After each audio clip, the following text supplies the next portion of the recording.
10 to 9, one person who contracted coronavirus in the early days of the outbreak here is the playwright David Hare. To mark a month since the start of our lockdown, he recorded this essay for us.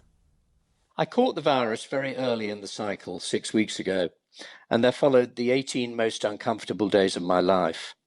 The symptoms seemed to come flying off a spinning wheel without any logic or progression. One day it would be crazy fever. Next day, it would be Arctic cold. Then it would be vomiting, then coughing, then conjunctivitis, then breathing problems. Day 10 was 5 times worse than day 5.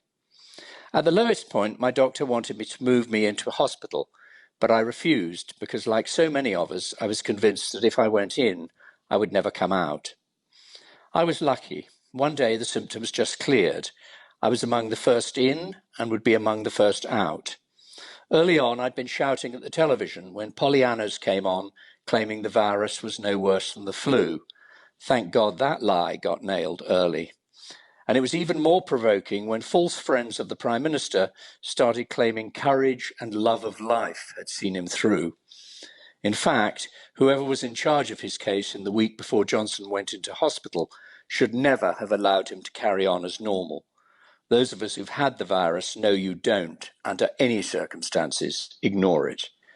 What helped me survive were pure luck and the assiduous expert care of my first-class GP. Those two things only, not my fabled resources of character. And that's the whole point. And the danger of this virus, nobody yet understands it, why it affects some people of whatever age so badly, and lets others off so lightly. People far fitter than me, far younger, and without any complicating conditions have died. And aged 72, I've been spared. It's not just that we don't have a cure, it's that we're up till now mystified by its character. Are those of us who had it once henceforth immune? Nobody knows. So two things are scaring me right now as much as the disease itself. First, in order to comprehend the incomprehensible, we're going to need information. At the moment, nurses and doctors who endured years of austerity are nobly putting their grievances behind them and doing a brilliant job of crisis management. But the equally important task of gathering facts and seeking to understand patterns, principally through mass testing, is, we all know, going by default. Unless we seek not just to treat the virus's symptoms, but to understand its hold and spread, we are doomed to fail. The second thing that scares me is tied to the first. The country has uncomplainingly entered a social contract of voluntary self-denial.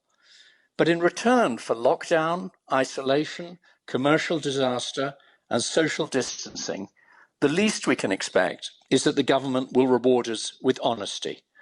We deserve it. To watch the weasel-worded parade of ministers shirking responsibility for their failures and confecting non-apologies to the dead and dying has seen British public life sink as low as I can remember in my entire lifetime. And I lived, remember, through Suez and Iraq.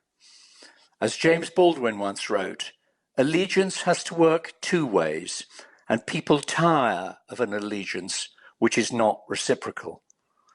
We, the public, are doing what the government requests, but in return, government ministers must give something back. For the first time, they must own up to their mistakes, stop dodging and waffling, and start to trust us with the truth. I don't see how they can expect the lockdown to hold unless they do. That's the playwright David Hare.